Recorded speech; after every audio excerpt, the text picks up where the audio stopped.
তামুলপুৰৰ ভূটান সীমান্তত শোকাৱহ ঘটনা সংঘটিত হৈছে। পানীত পৰি দুগৰাকী কিশোৰীৰ মৃত্যু হৈছে। বিমলা নগৰ নামৰ গাঁওখনৰ দুই কিশোৰীৰ মৃত্যুত শোকাকুল পৰিৱেশে বিৰাজ কৰিছে অঞ্চলজুৰি। 12 বছৰীয়া ৰিয়া দাস আৰু 8 বছৰীয়া চন্দনী শৰ্মা নামৰ দুগৰাকী কিশোৰীৰ সলিল সমাধি ঘটে। আজি পুখুৰীত গা ধুবলৈ যাওঁতেই সলিল সমাধি ঘটে। এই ঘটনাত কথমপি প্ৰাণৰক্ষা পৰিছে এটি শিশুৰ। গোপীনাথ বৰদলৈ উচ্চতৰ মাধ্যমিক বিদ্যালয়ৰ 6ষ্ঠ শ্ৰেণীৰ ছাত্ৰী আছিল ৰিয়া দাস। চন্দনী নম শৰ্মা দক্ষিণ বিমলানগৰ মিলন প্ৰাথমিক বিদ্যালয়ৰ 2য় শ্ৰেণীৰ ছাত্ৰী আছিল। ঘটনাৰ পাছতে অঞ্চলজুৰি শোকৰ ছাঁ পৰিছে। দুয়োগৰাকী ছাত্ৰীৰ মৃত্যুত অঞ্চলজুৰি শোকৰ ছাঁ। সমগ্ৰ ভাৰত ভূটান সীমান্তৱৰ্তী তামুলপুৰৰ বিমলানগৰ অঞ্চলত শোকৰ ছাঁ পেলাইছে এই ঘটনাই। পুখুৰীত গা ধুবলৈ যাওঁতেই মৃত্যুমুখত পৰিছে 12 বছৰীয়া ৰিয়া দাস আৰু 8 বছৰীয়া চন্দনী শৰ্মা নামৰ দুগৰাকী কিশোৰী। দুয়োগৰাকী কিশোৰীৰ মৃত্যুত সমগ্ৰ অঞ্চলজুৰি শোকৰ ছাঁ পৰিছে। দুৰ্ভাগ্যজনক ঘটনা বুলি ক'ব লাগিব। বিমলানগৰ গাঁৱৰ বেলতলা চোপা বুলি কয় এইটো। এতিয়া আমি খবৰটো শুনি ইতিমধ্যে আহি ইয়াতে উপস্থিত হৈছোঁ। এতিয়া আমি পিতৃ মাতৃক কিদৰে সান্তনা দিম আমি ভাষা বিচাৰি পোৱা নাই। ফুলকমলীয়া দুটি শিশু, দুইজনে বিদ্যালয়লৈ যাই আছিলে, পঢ়ি আছিলে। তেওঁলোকে দুপৰীয়া গা ধুবলৈ যোৱাত পুখুৰীটোত পৰি কিনে পিছত ৰাইজে উদ্ধাৰ কৰিলে। উদ্ধাৰ কৰি ততাতৈয়াকৈ হস্পিটেললৈ লৈ গ'ল। লৈ যোৱাৰ পিছত ডক্টৰে মৃত বুলি ঘোষণা কৰিলে। হয়, আচলতে তিনিজনী ছোৱালী আছিলে, কণমানি তিনিজনীয়ে তাতে গা ধুবলৈ গৈছিলে।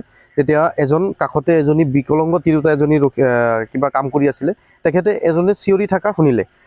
শুনিবলৈ পাই তেখেতে যাই তেখেতৰ পিন্ধনত থকা কাপোৰটো খুলি সেই ছোৱালীজনীক যোনে চিঞৰি আছিলে পানীৰ ডুবু অৱস্থাত এই শাৰীটোক তেখেতে খুলি দিয়াৰ পিছত এই শাৰীটোত ধৰি সেই ছোৱালীজনী উঠি আহিলে।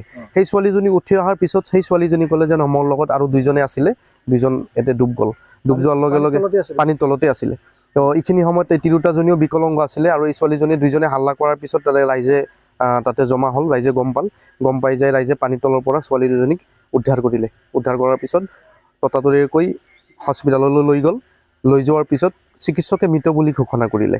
এজনী ছোৱালী হৈছে গোপীনাথ বৰদলৈ উচ্চতৰ মাধ্যমিক বিদ্যালয়ৰ 7ম শ্ৰেণীত পঢ়ি থকা ছাত্ৰী। এজনী ছোৱালী গোপীনাথ বৰদলৈ উচ্চতৰ মাধ্যমিক বিদ্যালয়। ঘটনা বুলি ক'ব লাগিব। তাৰমানে 3টা ছোৱালী মানে 12:30 বজাত তাতে গা ধুব গৈছিল। এই ওচৰৰে পিছাৰি এটা সদায় যায়, কিন্তু সদায় পানীবিলাক কম থাকে, পানীটো কম থাকে। আজি পানীটো মানে অভাৰ হ'ল, যোৱাকালি বৰষুণ হৈছে ডাঙৰ, সিহঁতে ভাবিব পৰা নাই। তেতিয়া যেতিয়া পানীত নামি গা ধুই আছে তেতিয়া পিছল খাই এই দুটাই পৰিছে। আৰু এটা সৰু অৱস্থাত মানে সিও পৰিছিল। এজন বিকলাংগ মানুহে তেওঁক মানে গম পাই কিবাকে মানে তাক উদ্ধাৰ কৰিলে আৰু দুজনক ডুবু অৱস্থাত বিকলাংগ এজন তিৰোতা মানুহে তেওঁক তেওঁৰ নিজৰ কাপোৰ খানি দি তাক মানে কিবা কৰি ৰক্ষা কৰে আৰু কি। আৰু দুটা পোৱা নাই, দুটা তল হৈ গ'ল।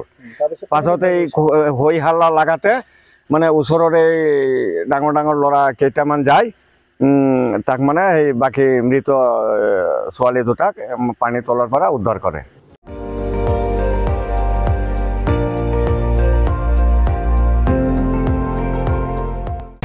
আপুনি চাই আছে ND24, সৰ্বশ্ৰেষ্ঠ নহয় সৰ্বোত্তমৰ দৌৰত।